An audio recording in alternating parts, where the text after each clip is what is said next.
Welcome to our Thursday reaction series where we are listening to recent number one hits on the Billboard Hot 100. The way this works is if there's a new number one single, I react to it. If not, then I go back into 2023 and I listen to the most recent Hot 100 number one that I haven't reacted to yet.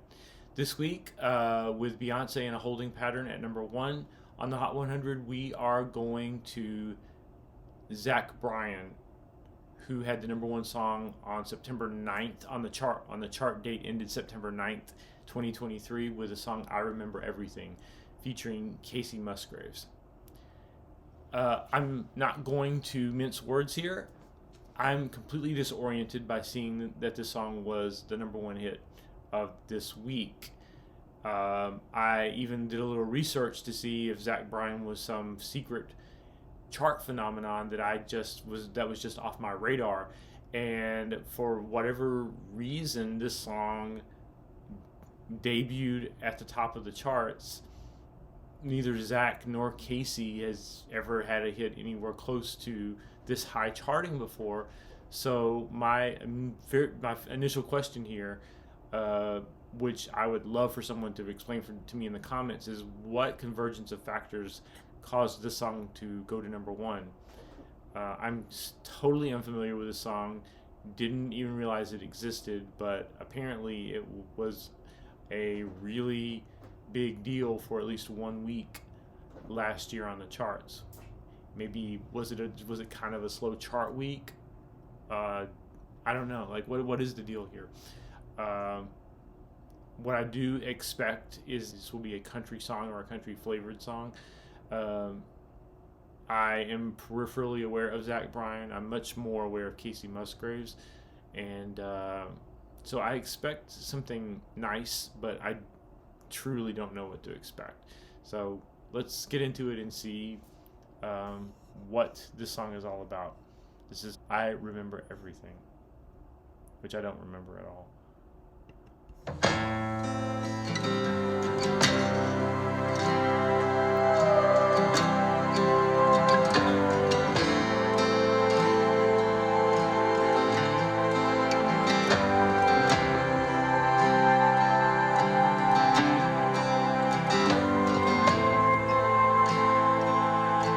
Vodka and whiskey's gonna ease my mind. Beach towel dress on the drying line. Do I remind you of your daddy in his 88 Ford? Labrador hanging out the passenger door. The sand from your hair is blowing in my eyes. Blame it on the beach, grown men don't cry. Do you remember that beat down basement couch? I'd sing you my love songs and you'd tell me about how your mama ran off and pawned her ring. I remember everything. Cold shoulder, opposing time, you begging me to stay till the sun rose. Strange words come on out of a grown man's mouth when his mind's broke. Pictures and passing time, you only smile like that when you're drinking. I wish I didn't, but I do. Remember every moment on the nights with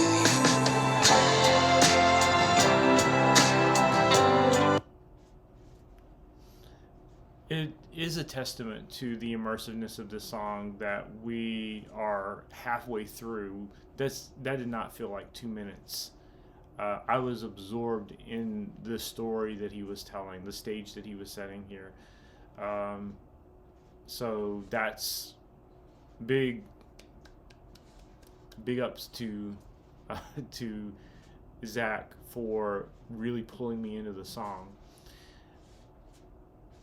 I Remember Everything is a great lyrical setup for any song because it allows you to draw imagery from different places and position it in the song as just being almost like a slideshow of important or striking images from the relationship that you're talking about. And of course, due to the instrumentation and the way that he's singing the song, you can tell that this is not a happy ending. This is basically looking back on what appears to be a relationship that's either over or has some pathos attached to it in some way.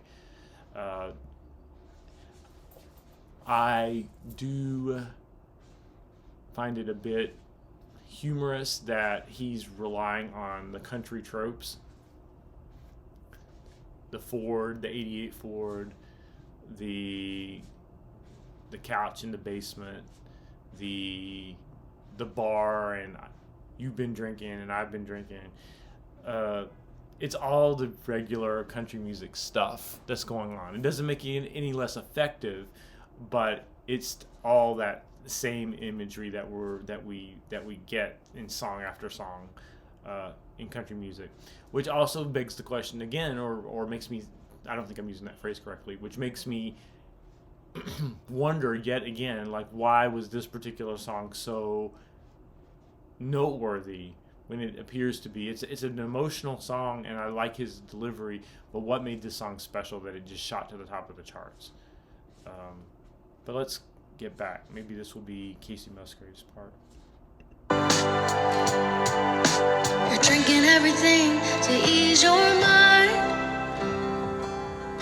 but when the hell are you gonna ease mine? You're like concrete feet in the summer heat. It burns like hell when two souls meet. No, you'll never be the man that you always swore, but I remember you singing in that 88 Ford. A cold shoulder, a closing time. You were begging me to stay till the sun rose. Strange words come on out of a grown man's mouth when his mind's broke. Pictures in passing time. You only smile like that when you're drinking. I wish I didn't, but I do. Remember every moment on the nights with you. Cold shoulder, closing time. You were begging me to stay till the sun rose. Strange words come on out of a grown man's mouth when his mind's broke. Pictures in passing time. You only smile like that when you're drinking. I wish I didn't, but I do. Remember every moment on the nights with you.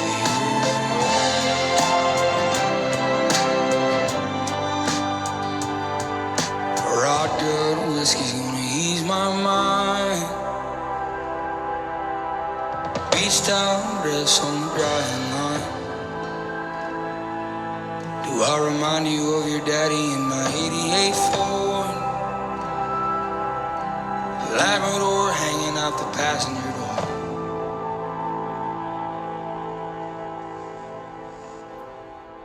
I noted this in my Taylor Swift reaction videos. There is definitely a country songwriting trope of ending with the exact same image that you started with. It's a simple ABA structure where you're like closing out the song as it's opened, and it provides symmetry for the song. Sometimes it can be used to really striking effect, and then sometimes it just sort of seems, for lack of a better word, rote. Like, okay, this is the best way to do this. Or I don't know how to end the song. It's somewhere in between here. I'm not overly bowled over by him closing out the song this way, because it's kind of an obvious way to do it, but it's still effective. And for such a dramatic song, a sorrowful song, it almost, in a song that does rely on so many of the other country tropes, the drinking, the pickup truck, all these things. This is a quintessential country song, so why not just make it 100% stereotypical country and just and close out the song with the same lyric that you opened it with. I mean, it's an effective song capturing the heartbreak in a relationship, the wistfulness in a relationship. Breakup songs will never get old because everyone's been through a breakup I won't say every. I always stop myself whenever I say everyone has experienced one thing or another, because it's really not inclusive, because people have different experiences, and so I try to be conscious of that. So many of us, it's a pretty universal feeling of having a relationship wind down, and it never feels good. And any song that can tap into that feeling is going to reach its audience. So it's never a bad thing to write a good breakup song. And this is that. It's a solid country breakup song. I enjoyed it. Was I blown away? Do I think it changed the game in any way, or do I think it was, some unique spin on the genre? Not really, but it definitely hit all the paces and did its job, drawing me in as a listener. But again, my big question is, why this song? Why was this song such a big hit, or why was it so big, at least for that 1 week? Was there some sort of promotional tie-in? Was part of a TikTok challenge? I can't imagine what that would be. But why was it such a big hit? That's my big thing. Interesting. So next week we'll see if there's a new number one song. We will listen to that. Otherwise, we are going to be listening to. Let's see if I can pull up our next 2023 number one that we'll be listening to. Okay, so what I've decided to do, I'm going to do things a little differently the next time we dip into 2023. We are at the part of the year where we have the songs that I'm not going to enjoy listening to from an ideological perspective. And so I'm going to combine the next reaction, 2 songs in one, so we can get through them, and so I can not spend any extra time spinning my wheels with my personal opinions about the song, about the 2 songs. I'm going to do a twofer and review and listen to both Try That in a Small Town by Jason Aldean, which was number 1 the week of August 5th, and Richmond, North of Richmond by Oliver Anthony Music, which was number 1 for 2 weeks starting on the week of August 26th. I will be reacting to both of those songs together for obvious reasons, and it won't be my favorite reaction that I have to do, but I did say I was going to react to the songs regardless of what they were, and those were 2 Hot 100 number 1s from last year, so I will be reacting to them. You might want to tune in for that one. That's what I expect I'll be reacting to next week, but we'll see how the charts turn out. Until then, please be sure to like this video if you indeed liked it. Please be sure to subscribe to the channel if you feel so inclined, and please help me to make music better.